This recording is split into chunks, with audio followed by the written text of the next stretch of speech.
പ്രിയേക ദൈവത്തിൻ്റെ സ്തുതി.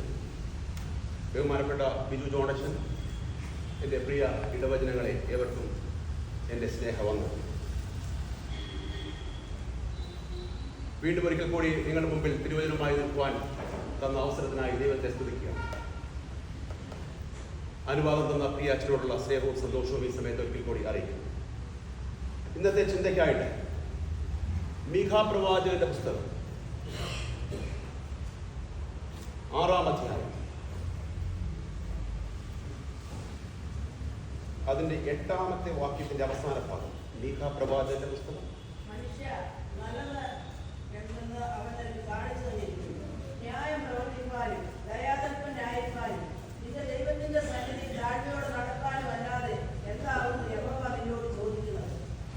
അതിന്റെ അവസാന ഭാഗം.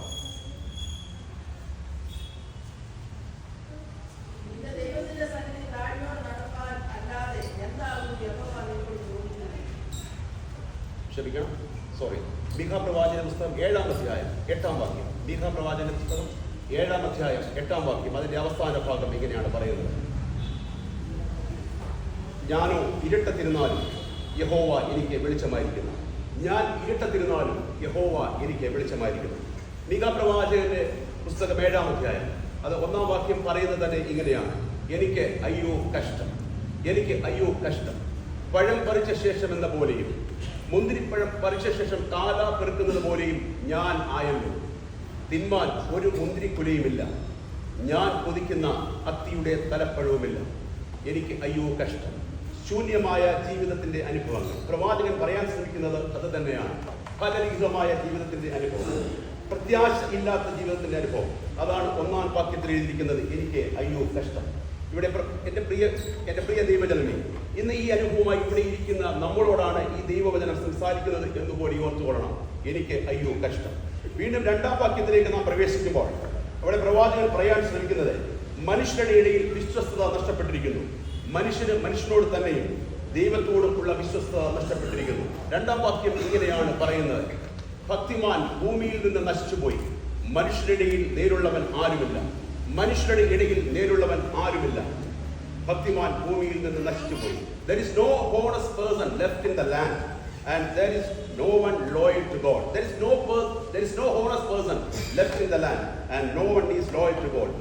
മനുഷ്യനോട് വിശ്വസ്തയില്ലാത്ത കാലഘട്ടം. മനുഷ്യനോട് മാത്രമല്ല, ദൈവത്തോടും വിശ്വസ്തയില്ലാത്ത കാലഘട്ടം. വീണ്ടും അവിടെ പറയുകയാണ്, ഓരോരുത്തർ താന്റെ സഹോദരനെ വലവെച്ച് പിടിക്കുവാൻ നോക്കുന്നു. വീണ്ടും പ്രവാചകൻ പറയുകയാണ്, ഓരോരുത്തൻ താന്റെ സഹോദരനെ വലവെച്ച് പിടിക്കുവാൻ നോക്കുന്നു. സ്വന്തം സഹോദരനെ അവന്റെ എല്ലാ തിന്മയോടും നന്മയോടും കൂടെ സ്വീകരിക്കുവാനും വളർത്തുവാനുമുള്ള ഉത്തരവാദിത്വം മറന്ന് സ്വന്തം സഹോദരൻ നിലനിൽപ്പ് എന്റെ നിലനിൽപ്പിന് വിഘാതമായി തീർന്നത് കൊണ്ട് അവനെ നശിപ്പിക്കുക, ഉന്മൂലനം ചെയ്യുക. Total annihilation. എന്തെന്നാൽ പൂർണ്ണമായി നശിപ്പിക്കുക. കാരണം അവന്റെ നിലനിൽപ്പ് എന്റെ നിലനിൽപ്പിന് വിഘാതമായി നിൽക്കുന്നു. അവന്റെ വളർച്ച എന്റെ വളർച്ചയ്ക്ക് വിഘാതമായി നിൽക്കുന്നു എന്ന് പറയുന്ന ആധുനിക സമൂഹത്തിന്റെ ചിത്രമാണ് പ്രവാചകൻ ക്രിസ്തുവിൻ 7 നൂറ്റാണ്ട് മുൻപ് നമ്മുടെ മുമ്പിൽ വരച്ചു വെക്കപ്പെട്ടിരിക്കുന്നത് എന്ന് കൂടി ഓർക്കണം. എന്നാൽ നാം ഉൽപ്പത്തി പുസ്തകം 33-ാം അധ്യായം പഠിക്കുമ്പോൾ അവിടെ 2 സഹോദരന്മാരുടെ കൂടിച്ചേരലുകളുടെ മഹത്തരമായ ഒരു വർണ്ണം നമുക്ക് കാണുവാനായിട്ട് സാധിക്കും. ഏശാവിന്റെയും യാക്കോബിന്റെയും കൂടിവരവ്. 20 വർഷങ്ങൾക്ക് മുൻപ് തന്നെ ചതിച്ച് വഞ്ചിച്ച് തന്നെ ഒന്നുമല്ലാതായി തീർത്ത തന്റെ സഹോദരൻ സ്വന്തം ഭവനത്തിൽ നിന്നും സ്വന്തം നാട്ടിൽ നിന്നും ഓടിപ്പോയ യാക്കോബ് നീണ്ട 20 വർഷങ്ങൾക്ക് ശേഷം ഏശാവിനെ അഭിമുഖീകരിക്കുവാനായി വരുന്ന കാഴ്ച ഉൽപ്പത്തി പുസ്തകം 33-ാം അധ്യായം നാം പഠിക്കുന്നുണ്ട്. 20 വർഷങ്ങൾക്ക് ശേഷം ഏശാവിനെ കാണുവാനായിട്ട് യാക്കോബ് വരുന്ന അനുഭവം. ഏശാവിനെ ദൂരത്ത് നിന്ന് കാണുന്നു. എന്നാൽ 20 വർഷങ്ങൾക്ക് മുൻപ് തന്നെ ചതിച്ച് വഞ്ചിച്ച് തന്നെ ഒന്നുമില്ലാത്തവനാക്കി പോയ തന്റെ സഹോദരനെ നശിപ്പിക്കണമെന്ന ചിന്തയുമായല്ല അവിടെ ഏശാവ് നിൽക്കുന്നത്. അവിടെ വേദപുസ്തകം നമ്മെ പഠിപ്പിക്കുന്നത്, അവൻ ദൂരമേ കണ്ടു, ഓടി അവന്റെ അടുക്കൽ ചെന്നു, അവനെ ആലിംഗനം ചെയ്തു. പിന്നെ എഴുതിയിരിക്കുന്നത് അവന്റെ കഴുത്തിൽ വീണു. അവർ ഇരുവരും കരഞ്ഞു. എന്തൊരു സന്തോഷകരമായ കാഴ്ചയാണ് നമുക്ക് അവിടെ കാണുവാനായിട്ട് സാധിക്കുന്നത്. ഇന്ന് നിലനിൽക്കുന്ന ജീവിത ക്രമങ്ങൾക്ക് ഒക്കെയും ഒരു പ്രതിസംസ്കാരമായിട്ടാണ് യാക്കോബിന്റെയും ഏശാവിന്റെയും കൂടിക്കാഴ്ച വേദപുസ്തകത്തിൽ നമുക്ക് കാണുവാനായിട്ട് കഴിയുന്നത്. അതിനുശേഷം യാക്കോബ് പറയുന്നുണ്ട്, ഏശാവിനെ നോക്കി പറയുകയാണ്, നിന്റെ മുഖം ദൈവത്തിന്റെ മുഖം പോലെ ഞാൻ കാണുന്നു. സ്വന്തം സഹോദരന്റെ മുഖം ദൈവത്തിന്റെ മുഖം പോലെ കാണുവാൻ കഴിയുന്ന ഒരു ഉൾക്കഴുത്തും ഒരു വിശ്വാസ തീവ്രതയും നമുക്ക് ഉണ്ടാകേണ്ടത് ഈ കാലഘട്ടത്തിലാണ്. സ്വന്തം സഹോദരന്റെ മുഖം, അവന്റെ മുഖം ദൈവത്തിന്റെ മുഖം പോലെ കാണുവാനുള്ള വിശ്വാസ തീവ്രത. ഞാൻ വീണ്ടും മുൻപോട്ട് പോകട്ടെ. അടുത്ത വാക്യത്തിൽ പ്രവാചകൻ പറയുകയാണ്, തിന്മകൾ പ്രവർത്തിക്കുമ്പോൾ ആ തിന്മ പ്രവർത്തികളെ നന്മ പ്രവർത്തികളാക്കി തീർക്കുവാൻ ശ്രമിക്കുന്ന മനുഷ്യന്റെ പരിശ്രമങ്ങൾ. മൂന്നാം വാക്യം ഇങ്ങനെയാണ് പറയുന്നത്, ജാഗ്രതയോടെ ദോഷം പ്രവർത്തിക്കേണ്ടതിന് അവരുടെ കൈ അതിലേക്ക് നീണ്ടിരിക്കുന്നു. ജാഗ്രതയോടെ ദോഷം പ്രവർത്തിക്കുക, അതായത് തിന്മ പ്രവൃത്തിയാണ് ചെയ്യുന്നത്, എന്നാൽ സമൂഹം അത് തിന്മ പ്രവൃത്തിയാണ് ഒരിക്കലും ചിന്തിക്കരുത്, സമൂഹം കാണരുത്. തിന്മ പ്രവർത്തികൾ നന്മ പ്രവൃത്തികളായി തീർക്കുന്ന സമൂഹത്തിന്റെ പരിച്ഛേദമാണ് നമുക്കവിടെ കാണുവാനായിട്ട് സാധിക്കുന്നത്. ദാനിയേൽ പ്രവാചകന്റെ പുസ്തകം 6-ാം അധ്യായം നാം പഠിക്കുമ്പോൾ ദാര്യാവേശ് രാജാവ് 120 പ്രധാന ദേശാധിപതിയെയും 3 അധ്യക്ഷന്മാരെയും രാജ്യത്തിന്റെ ഭരണക്രമങ്ങൾക്ക് അവിടെ നിയമിക്കുകയാണ്. അതിൽ ദാനിയേൽ ഉത്കൃഷ്ട മാനസനും ഉത്തമനുമായിരുന്നതുകൊണ്ട് അവർക്ക് പ്രധാനിയായി നിയമിച്ചു. ദാനിയേൽ ഉത്കൃഷ്ട മാനസനായിരുന്നതുകൊണ്ട് അവരിൽ ഏറ്റവും ശ്രേഷ്ഠനായി വിളങ്ങി. വേദപുസ്തകം അവിടെ പഠിപ്പിക്കുകയാണ്. രാജാവ് അവനെ രാജ്യത്തിന് മുഴുവൻ അധികാരിയാക്കുവാൻ പോകുന്ന വാർത്ത പ്രധാന ദേശാധിപതികളും മറ്റുള്ളവരും കേട്ടപ്പോൾ ദാനിയേലിനെ തകർക്കണം എന്നുള്ള മനോഭാവമായി രാജാവിന്റെ അടുക്കലേക്ക് ചെല്ലുകയാണ്. അവർ രാജാവിന്റെ അടുക്കലേക്ക് ചെന്നു. രാജാവേ, നീ ദീർഘായുസ്സായിട്ടിരിക്കുക. നമുക്കൊക്കെ സന്തോഷമാണ്. നമ്മളോട് വന്ന് ഒരു സല്യൂട്ടേഷൻ ഒക്കെ പറയുമ്പോൾ രാജാവേ നീ ദീർഘായുസ്സായിട്ടിരിക്കട്ടെ. പിന്നെ അവിടെ വീണ്ടും അവർ പറയുകയാണ്, നീ ഒരു കാര്യം ചെയ്യണം. 30 ദിവസത്തേക്ക് ഈ രാജ്യത്ത് നിന്നോടല്ലാതെ മറ്റാരോടും പ്രാർത്ഥനയോ യാചനയോ കഴിക്കുവാൻ പാടില്ല. രാജാവിന് വീണ്ടും സന്തോഷമായി. ഇതായിരുന്നു അവരുടെ ആവശ്യം. രാജാവ് ആ കൽപ്പന എഴുതുകയാണ്. ഒരിക്കലും ഈ വന്ന ദേശാധിപതിമാരുടെയും പ്രധാന അധ്യക്ഷന്മാരുടെയും നന്മ നിറഞ്ഞ പ്രവർത്തികളുടെ അനുഭവത്തെ രാജാവിനെ തിരിച്ചറിഞ്ഞില്ല എന്നുള്ളതാണ് നമുക്ക് അവിടെ കാണുവാനായിട്ട് സാധിക്കുന്നത്. രാജാവ് രേഖ എഴുതുകയാണ്, ഇനിയുള്ള 30 ദിവസത്തേക്ക് രാജാവിനോടല്ലാതെ മറ്റാരോടും ഈ രാജ്യത്തെ ജനങ്ങൾ പ്രാർത്ഥന കഴിക്കുവാൻ പാടില്ല. ഇതാണ് ഞാൻ പറയുന്നത്, തന്ത്രങ്ങൾ മെനയപ്പെടുക എന്ന് പറയുന്നത്. തന്ത്രങ്ങൾ മെനയപ്പെടുക. ദാനിയേലിനെ ശിക്ഷിക്കുവാനുള്ള മുഖാന്തരവും കണ്ടുപിടിക്കുന്നത് ഇവിടെയാണ്, ഈ കാര്യത്തിലാണ്. വേറൊരു കാര്യത്തിലും ദാനിയേലിനെ ശിക്ഷിക്കുവാനായിട്ട് ആർക്കും അവന് കുറ്റം കണ്ടെത്തുവാനായിട്ട് സാധിക്കുകയില്ല. വേദപുസ്തകം നമ്മെ പഠിപ്പിക്കുന്നതാണ്. അവൻ ഉത്കൃഷ്ട മാനസനായിരുന്നു. അവൻ ദൈവത്തോട് മുത്തുകുത്തി 3 ദിവസം പ്രാർത്ഥിക്കുന്നവനായിരുന്നു. അവൻ ഉത്തമനായിരുന്നു. അപ്പോൾ ഈ ദാനിയേലിനെ കുറ്റം കണ്ടെത്തുവാൻ തക്കവണ്ണം തിന്മ പ്രവർത്തികൾ ചെയ്യുന്ന പ്രധാന ദേശാധിപതിമാരും മന്ത്രിമാരും ഇന്ന് ഈ കാലഘട്ടത്തിന്റെ വക്താക്കളാണ്. നമുക്ക് അവരെ ഈ സമൂഹത്തിൽ കാണുവാനായിട്ട് സാധിക്കും. നമ്മുടെ സഭയിൽ കാണുവാനായിട്ട് സാധിക്കും. നമ്മുടെ ഇടവയിൽ കാണുവാനായിട്ട് സാധിക്കും. അതാണ് മീഖാ പ്രവാചകൻ പറയുന്നത്, ജാഗ്രതയോടെ ദോഷം പ്രവർത്തിക്കേണ്ടതിന് അവരുടെ കൈ അതിലേക്ക് നീണ്ടിയിരിക്കുന്നു. തിന്മ പ്രവർത്തിക്കുമ്പോഴും ആ തിന്മ പ്രവർത്തികൾ നന്മ പ്രവർത്തിയാണെന്ന് വരുത്തി തീർക്കുവാൻ പ്രയത്നിക്കുന്ന വ്യക്തികൾ, സമൂഹങ്ങൾ മുൻപോട്ട് പോകട്ടെ. അതിന്റെ 5-ാം വാക്യത്തിൽ പറയുകയാണ്, സൗഹൃദങ്ങളും സ്നേഹബന്ധങ്ങളും പൊള്ളയായ അഭിനയങ്ങളായി തീർന്നിരിക്കുന്ന ആത്മാർത്ഥതയില്ലാത്ത സൗഹൃദങ്ങൾ, ആത്മാർത്ഥതയില്ലാത്ത സ്നേഹബന്ധങ്ങൾ പൊള്ളയായ അഭിനയങ്ങളായി മാറുന്ന അനുഭവങ്ങൾ. 5-ാം വാക്യത്തിൽ ഇങ്ങനെയാണ് പറയുന്നത്, നിന്റെ കൂട്ടുകാരനെ വിശ്വസിക്കരുത്, നിന്റെ സ്നേഹിതരിൽ ആശ്രയിക്കരുത്, നിന്റെ മാറുടത്തെ ശയിക്കുന്നവരോട് പറയാതെ വണ്ണം നിന്റെ വായുടെ കഥകളെ അടച്ചു കളക. Do not believe in your neighbor, don't trust in your wife, don't trust in your friend. Be careful what you say even to your wife. ആരാണ് സുഹൃത്ത്? നമ്മളൊക്കെ പറയും നമ്മുടെ ആത്മാർത്ഥ സുഹൃത്തുക്കളാണെന്ന്. നമ്മൾ ഒരു വായിൽ കടന്നു തുടങ്ങി, ഒരു കട്ടിൽ കടന്നു തുടങ്ങി, ഒരു പാത്രത്തിൽ ഭക്ഷണമൊക്കെ നമ്മൾ പറയും. എന്നാൽ പ്രവാചകൻ പറയുകയാണ്, നിന്റെ കൂട്ടുകാരനെ വിശ്വസിക്കരുത്, നിന്റെ സ്നേഹിതരിൽ ആശ്രയിക്കരുത്.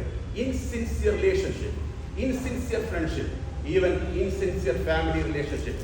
വീണ്ടും പ്രവാചകൻ പറയുകയാണ്, കുടുംബ ബന്ധങ്ങൾ തകരുന്ന അതിദാരുണമായ കാഴ്ച. മകൻ അപ്പനെ നിന്ദിക്കുന്നു, മകൾ അമ്മയോടും മരുമകൾ അമ്മായിയമ്മയോടും എതിർത്ത് നിൽക്കുന്നു. മനുഷ്യന്റെ ശത്രു അവന്റെ വീട്ടുകാർ തന്നെയാണ്. ഞാൻ ഇവിടെ സംസാരിച്ച വേദപുസ്തക ഭാഗത്തിലെ ഓരോ അനുഭവങ്ങളും ക്രിസ്തുവിന് മുൻപ് 7 നൂറ്റാണ്ടുകൾക്ക് മുൻപ് ഉണ്ടായ അനുഭവങ്ങളല്ലല്ലോ. ഇന്ന് നമ്മുടെ ജീവിതത്തിന്റെ പച്ചയായ അനുഭവങ്ങളിൽ തെളിഞ്ഞു നിൽക്കുന്ന ജീവിതാനുഭവങ്ങളെ കുറിച്ചാണ് പ്രവാചകൻ ഇവിടെ പറയുന്നത്. അതുകൊണ്ടാണ് പ്രവാചകൻ പറയുന്നത്, എനിക്ക് അയ്യോ കഷ്ടം, ഫലരഹിതമായ അനുഭവം, പ്രതീക്ഷ ഇല്ലാത്ത അനുഭവം, പ്രത്യാശ നശിച്ച അനുഭവം, നൊമ്പരങ്ങളും വേദനകളുമായി ജീവിതം മുൻപോട്ട് കൊണ്ടുപോകുന്നത്. സ്വന്തം സഹോദരനെ അവന്റെ എല്ലാ നന്മയോടും തിന്മയോടും കൂടി സ്വീകരിക്കുന്നതിന് പകരം അവന്റെ നിലനിൽപ്പ് എന്റെ നിലനിൽപ്പിന് വിഘാതമായി തീരുന്നത് കൊണ്ട് അവനെ നശിപ്പിക്കുക എന്ന ചിന്തയോട് കൂടി ജീവിക്കുന്ന സമൂഹം. തിന്മകൾ പ്രവർത്തിക്കുമ്പോൾ ആ തിന്മകൾ നന്മ പ്രവർത്തികളാക്കി തീർക്കുവാൻ ശ്രമിക്കുന്ന വ്യക്തിത്വങ്ങൾ, സമൂഹങ്ങൾ തീർത്തും അഴിമതി നിമിത്തമായ ജീവിതാനുഭവങ്ങൾ. സമൂഹത്തിലെ വേദനകൾക്കും നൊമ്പരങ്ങൾക്കും അറുതി വരുത്തേണ്ട ഉത്തമന്മാരും നേരുള്ളവരും കൂടുതൽ മുറിവുകൾ ഉളവാക്കുന്നവരായി തീരുന്ന സാഹചര്യങ്ങൾ, സൗഹൃദങ്ങളും സ്നേഹബന്ധങ്ങളും ഇല്ലാത്തയായി തീരുകയാണ്. കുടുംബ ബന്ധങ്ങൾ തകർന്നടിയുന്നതായ അനുഭവങ്ങൾ. ഇവിടെയാണ് മീഖ പ്രവാചകൻ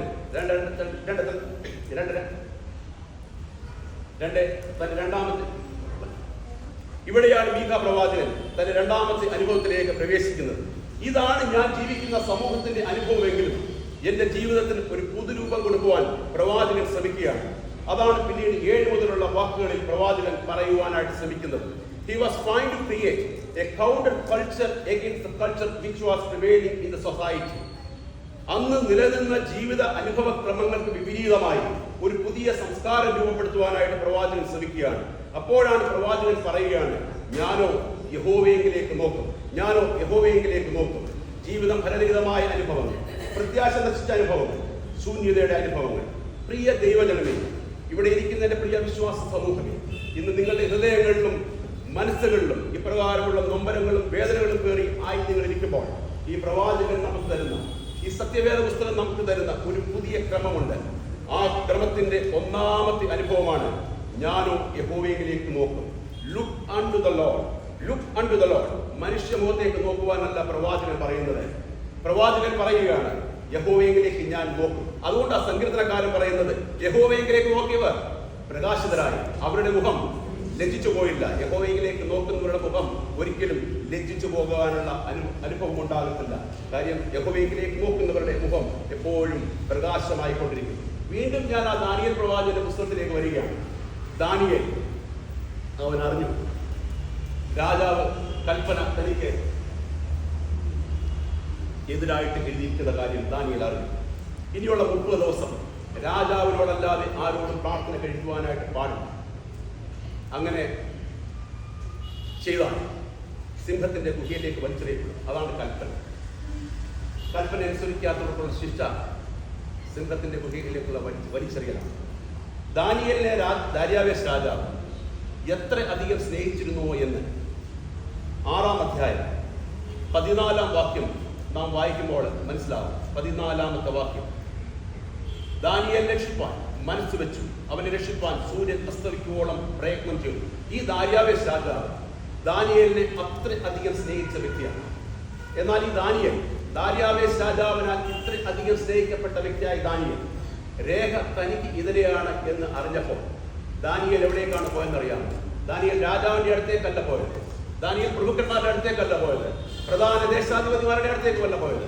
ദാനിയേൽ വേദപുസ്തകം പഠിപ്പിക്കുന്നത് ഇങ്ങനെയാണ്. ദാനിയേൽ അവന്റെ ഭവനത്തിലേക്ക് പോവുകയാണ്. അവന്റെ ഭവനത്തിലേക്ക് പോയി അവൻ മാളിക മുറിയിൽ കയറി കിളിവാതുകളെ യെരൂശലേമിലേക്ക് തുറന്നു. അവൻ ദൈവത്തിന് മുൻപിൽ മുട്ടുകുത്തി. അവൻ സ്ഥിരം ചെയ്യുന്നതുപോലെ, അവൻ പതിവായി ചെയ്യുന്നതുപോലെ അവൻ ദൈവത്തിന്റെ മുമ്പിൽ മുട്ടുകുത്തി. എന്നാൽ പിന്നീട് നമുക്ക് വിശദീകരിക്കുവാൻ സമയം, എന്നാൽ പിന്നീട് നമുക്ക് കാണാനായിട്ട് സാധിക്കും. ദാനിയേൽ പ്രവാചക പുസ്തകം 12, 13, 14, 15 വാക്യങ്ങളൊക്കെ നമുക്ക് കാണുവാനായിട്ട് സാധിക്കും. ഇവരൊക്കെ ദാനിയേലിന്റെ പുറകിലുണ്ടായിരുന്നു. രാജാവിനോടൊന്ന് പറയുകയാണ്. രാജാവ് അവൻ അങ്ങയുടെ മുമ്പിൽ മുട്ടുകുത്തിയില്ല. പിന്നീട് എന്താണ് നമുക്കറിയാം, അവനെ സിംഹത്തിന്റെ ഗുഹയിലേക്ക് വലിച്ചെറിയുകയാണ്. എന്നാൽ 18-ാം വാക്യത്തിൽ ഇങ്ങനെയാണ് പറയുന്നത്, പിന്നെ രാജാവ് രാജധാനിയിൽ ചെന്ന് ഉപവസിച്ച് രാത്രി കഴിച്ചു. അവന്റെ സന്നിധിയിൽ വെപ്പാട്ടികളെ കൊണ്ടുവന്നില്ല. ഉറക്കം അവനെ വിട്ടുപോയി. ഇവിടെ രാജാവിനാ പ്രശ്നമുണ്ടായത്, ദാനിയേലിനല്ല പ്രശ്നമുണ്ടായത്. അവിടെ പ്രശ്നമുണ്ടായത് മൊത്തം രാജാവൻ. അവൻ ഉപവസിച്ചു രാജസന്നിധിയിൽ പോയിട്ട്. അവന്റെ സന്നിധിയിൽ വെപ്പാട്ടുകളെ കൊണ്ടുവന്നില്ല. അവന്റെ ഉറക്കം നഷ്ടപ്പെട്ടു പോയി. പ്രിയരെ, ഇങ്ങനെയുള്ളവരുടെ ഉറക്കം നഷ്ടപ്പെട്ടു പോകും. അതാണ് നമുക്കിവിടെ കാണുവാനായിട്ട് സാധിക്കുന്നത്. അതിനുശേഷം വീണ്ടും 19, 20 വാക്യങ്ങളിൽ വീണ്ടും പറയുന്നുണ്ട്, അവൻ രാജാവ് അധികാലത്തെ എഴുന്നേറ്റ് സിംഹത്തിന്റെ ഗുഹയ്ക്ക് മുമ്പിൽ പോയി അവൻ വിളിക്കുകയാണ്. അവൻ ദുഃഖശബ്ദത്തോടെ വിളിക്കുകയാണ്. ഈ ദാനിയേലിനെ വിളിക്കുകയാണ് ദുഃഖശബ്ദത്തോടെ. കാര്യം രാജാവിനറിയാം, അതുവരെയും ആ സിംഹക്കുഴിയിലിട്ടിരുന്ന ഒരാൾ പോലും സിംഹത്തിന് ആഹാരമായി തീരാതിരുന്നിട്ടില്ല. അവൻ അത്രമേൽ സ്നേഹിച്ച വ്യക്തിയാണ് ദാനിയേലിനെ. അവൻ ദുഃഖശബ്ദത്തോടെ ആ സിംഹത്തിന്റെ കുഴിയിൽ വന്ന് വിളിക്കുകയാണ് ദാനിയേലിനെ. അതിനുശേഷം എന്താ വിളിക്കുന്നത് പറയുന്നറിയാമോ? ജീവനുള്ള ദൈവത്തിന്റെ ദാസനായ ദാനിയേലേ, നീ ഇടപെടാതെ സേവിച്ചു വരുന്ന നിന്റെ ദൈവം സിംഹങ്ങളിൽ നിന്നെ രക്ഷിപ്പാൻ പ്രാപ്തനായോ എന്ന് ചോദിച്ചു. ദൈവത്തിന് സ്തോത്രം. 2 ദിവസം അല്ലെങ്കിൽ കുറച്ച് ദിവസങ്ങൾക്ക് മുമ്പ് ഇദ്ദേഹം ഒരു കൽപ്പന എഴുതിയായിരുന്നു, ഈ രാജ്യത്ത് എന്നെ അല്ലാതെ മറ്റാരെയും പ്രാർത്ഥന കഴിക്കാനോ യാതന കഴിക്കാനോ പാടില്ല എന്നൊരു കൽപ്പന എഴുതിയ വ്യക്തിയാണ്. ആ വ്യക്തിയാ വന്ന് ചോദിക്കുന്നത് ദാനിയേലിന്റെ അടുത്ത്. എന്താ ചോദിക്കുന്നത്? ജീവനുള്ള ദൈവത്തിന്റെ ദാസനായ ദാനിയേലേ, നിന്നെ രക്ഷിക്കുവാൻ തക്കവണ്ണം നിന്റെ ദൈവം പ്രാപ്തനായോ എന്നാ ചോദിക്കുന്നത്. അതിന് അടുത്ത വാക്യങ്ങളിൽ ദാനിയേല് ഉത്തരം കൊടുക്കുന്നുണ്ട്. എന്താണെന്നറിയാമോ ഉത്തരം കൊടുക്കുന്നത്?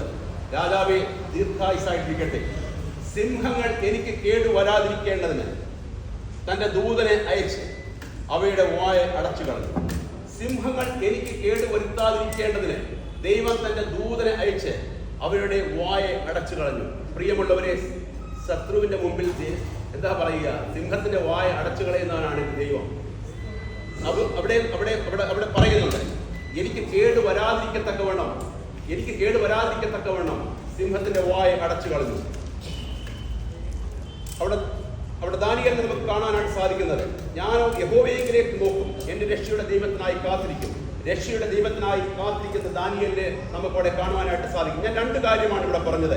യഹോവയെങ്കിലേക്ക് നോക്കുന്ന ഒരു ദൈവ പൈതൽ, യഹോവയുടെ രക്ഷയ്ക്കായി കാത്തിരിക്കുന്ന ദൈവ പൈതൽ. യഹോവയ്ക്കായി കാത്തിരിക്കുന്നവരുടെ അനുഭവം ഇതാണ്. യെശയ്യാ പ്രവാചകൻ പറഞ്ഞു, യഹോവയെ കാത്തിരിക്കുന്നവൻ ശക്തിയെ പുതുക്കും. യഹോവയെ കാത്തിരിക്കുന്നവൻ ശക്തിയെ പുതുക്കും. ശക്തിയെ പുതുക്കുന്നവനാണ് നമ്മുടെ യഹോവ. അവൻ കഴുകനെ പോലെ ചിറകടിച്ചുയരും, തളർന്നു പോകാതെ ഓടുകയും ക്ഷീണിച്ചു പോകാതെ നടക്കുകയും ചെയ്യും.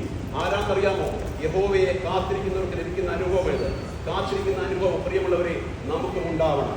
40-ാം സങ്കീർത്തനത്തിൽ ദാവീദ്, സ്വർഗീയ ഗായകനായ ദാവീദ് ഇങ്ങനെ പറയുന്നുണ്ട്. 40-ാം സങ്കീർത്തനം 1, 2, 3 വാക്യങ്ങളിൽ ഇങ്ങനെയാണ് പറയുന്നത്: ഞാൻ യഹോവയ്ക്കായി കാത്തിരുന്നു, അവൻ എങ്കിലേക്ക് ചാഞ്ഞ് എന്റെ നിലവിളി കേട്ടു. നാശകരമായ കുഴിയിൽ നിന്നും കുഴിഞ്ഞ ശേറ്റിൽ നിന്നും അവൻ എന്നെ കയറ്റി, എന്റെ കാലുകളെ ഒരു പാറമേൽ നിർത്തി, എന്റെ ഗമനത്തെ സ്ഥിരമാക്കി. അതിനുശേഷം ദാവീദ് പറയുന്നുണ്ട്, he has given me a new song to sing. അവൻ എന്റെ നാവിൽ ഒരു പുതിയ പാട്ട് നിന്നാണ് അടുത്ത വാക്യം പറയുന്നത്. he has given me a new song to sing. പ്രിയമുള്ളവരെ, ഇന്ന് മാർത്തോമാ സഭയായി ദിവ്യ സംഗീത ഞായറായി നാം ആചരിക്കുകയാണ്. നമ്മളെല്ലാവരും ദിവ്യ ഗായകരാണ്, സ്വർഗീയ ഗായകരാണ്. ഇവിടെ ക്രമീകരിച്ചിരിക്കുന്ന നമ്മുടെ ഇഴയുടെ ക്രമീകരണം അനുസരിച്ച് കുറച്ചുപേരെ നമ്മൾ ചുമതലപ്പെടുത്തിയിരിക്കുന്നു. പക്ഷെ നാം ഇരിക്കുന്നവരല്ല സ്വർഗീയ ഗായകരാണ്. നമുക്കും ദാവീദിനോടൊപ്പം പറയുവാനായിട്ട് സാധിക്കണം, he has given me a new song to sing. അവൻ എന്റെ നാവിൽ ഒരു പുതിയ പാട്ട് തന്നു എന്ന് പറയുവാനായിട്ട് നമുക്ക് സാധിക്കണം. എങ്ങനെയുള്ളവർക്കാണെന്നറിയാമോ? യഹോവയെ കാത്തിരിക്കുന്നവർ. ആദ്യം തന്നെ പറയുന്നുണ്ട്, യഹോവയ്ക്കായി കാത്തിരിക്കുന്നവർക്ക് കിട്ടുന്ന ഒരു അനുഭവമാണ് ഇത്. അപ്പൊ ഞാനിപ്പോൾ 2 അനുഭവങ്ങൾ ഞാൻ പറഞ്ഞു കഴിഞ്ഞു. ഇനി ഒരു അനുഭവം കൂടി മീഖാ പ്രവാചകനോട് പറയുന്നുണ്ട്. എന്റെ പ്രാർത്ഥന കേൾക്കുന്നവനായ ദൈവം, എന്റെ പ്രാർത്ഥന കേൾക്കുന്നവനായ ദൈവം. ലൂക്കോസിന്റെ സുവിശേഷം 1-ാം അധ്യായം അതിന്റെ 5-ാം വാക്യം മുതൽ അവിടെ സെഖരിയ പുരോഹിതനെ കുറിച്ചും എലിസബത്ത് കൊച്ചമ്മയെ കുറിച്ചും അവിടെ വളരെ വ്യക്തമായിട്ട് പറയുന്നുണ്ട്. അവിടെ എഴുതിയിരിക്കുന്നത് ഇങ്ങനെയാണ്: അവർ 2 പേരും ദൈവസന്നിധിയിൽ നീതിയുള്ളവരും കർത്താവിന്റെ സകല കൽപ്പനകളും അനുസരിക്കുന്നവരുമാണ്. ടൂറിന്റെ ക്രമപ്രകാരം ദൈവസന്നിധിയിൽ ധൂപം കഴിക്കുവാനുള്ള കുറി വീണതും ഈ സെഖരിയ പുരോഹിതനാണ്. അവരൊരുമിച്ച് തുടങ്ങിയ കാലം മുതൽ ഒരേ പ്രാർത്ഥന വളരെ വലിയ ടെമ്പോ, വളരെ ഹൈപ്പാണ് അവിടെ തന്നിരിക്കുന്നത്. വലിയൊരു എന്താ പറയുന്നത്, അവരുടെ ഇൻട്രൊഡക്ഷൻ വലിയൊരു ഇൻട്രൊഡക്ഷനാണ് അവിടെ ഈ സെഖരിയ പുരോഹിതനെ കുറിച്ചും എലിസബത്ത് കൊച്ചമ്മയെ കുറിച്ചും പറഞ്ഞിരിക്കുന്നത്. എന്നാൽ തൊട്ടടുത്ത വാക്യത്തിൽ പറയുന്നത്, എലിസബത്ത് മച്ചിയായി, അവൾ 20 വയസ്സ് ചെന്നവരായിരുന്നു, അവർക്ക് മക്കളില്ലായിരുന്നു. തൊട്ടടുത്ത വാക്യത്തിൽ പറയാം. എന്നാൽ ഞാൻ ഈ വേദപുസ്തകഭാഗം വായിച്ചപ്പോൾ എന്നെ ഏറ്റവും കൂടുതൽ പ്രയാസപ്പെടുത്തിയ ഒരു വാക്ക് എലിസബത്തിനെ കുറിച്ച് അവിടെ പറഞ്ഞിരിക്കുന്നു. എലിസബത്ത് മച്ചിയായിരുന്നു. നമുക്കറിയാം, മലയാള തികട്ടും പ്രസവിക്കാത്ത ഒരു സ്ത്രീയെ കുറിച്ച് പറയുന്നത് വന്തി എന്നാണ്. എല്ലായിടത്തും വന്തി എന്നാണ് പറയുന്നത്. എന്നാൽ തൊഴുത്തിൽ പ്രസവിക്കാതിരിക്കുന്ന ഒരു പശുവിന് കൊടുക്കുന്ന ടേമാണ് മച്ചി എന്ന് പറയുന്നത്, മച്ചി പശു എന്ന് പറയുന്നത്. നിങ്ങൾക്ക് മനസ്സിലായാലും ഞാൻ പറഞ്ഞത്. എന്നാൽ യഹൂദാ സമൂഹത്തിൽ സ്ത്രീകൾ നിന്നയായിരിക്കുന്ന കാലഘട്ടം, ഒരു പ്രസവിക്കാത്ത സ്ത്രീയെ അവർ മൃഗത്തിന് തുല്യമായി കണ്ടിരിക്കുന്ന ഒരു കാലഘട്ടം അവിടെ പിന്നീട് നമുക്ക് കാണുവാനായിട്ട് സാധിക്കും. 25-ാം വാക്യത്തിലൊക്കെ എലിസബത്ത് തന്റെ വേദന ദൈവത്തോട് പറയുന്നുണ്ട്. എന്നാൽ 13-ാം വാക്യം നമ്മൾ വായിക്കുമ്പോൾ അവിടെ ദൂതൻ സെഖരിയാവിന് മുമ്പിൽ പ്രത്യക്ഷപ്പെട്ട് പറയുകയാണ്, നിന്റെ പ്രാർത്ഥന യഹോവ കേട്ടിരിക്കുന്നു. അവർ ഒരുമിച്ച് ജീവിതം തുടങ്ങിയ കാലം മുതൽ തുടങ്ങിയ പ്രാർത്ഥനയാണ്, അടുത്തു പോകാത്ത പ്രാർത്ഥന.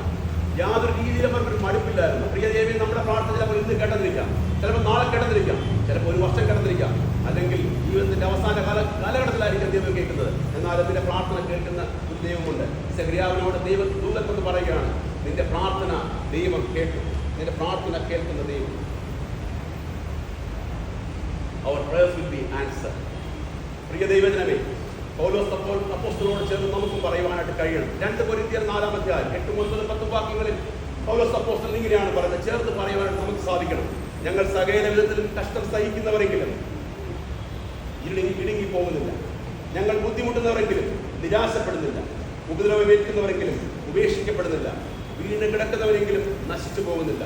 ഇടുങ്ങിപ്പോകാതെ, നിരാശപ്പെടാതെ, ഉപേക്ഷിക്കപ്പെടാതെ, നശിച്ചു പോകാതെ നമ്മളെ കൈപിടിച്ച് നടത്തുന്ന ദൈവത്തിന്റെ സാന്നിധ്യം നാം ഈ നാളുകളിൽ തിരിച്ചറിയണം. പ്രിയമുള്ളവരെ, ഞാൻ ഒരു വാക്കുകൾ അവസാനിപ്പിക്കുകയാണ്.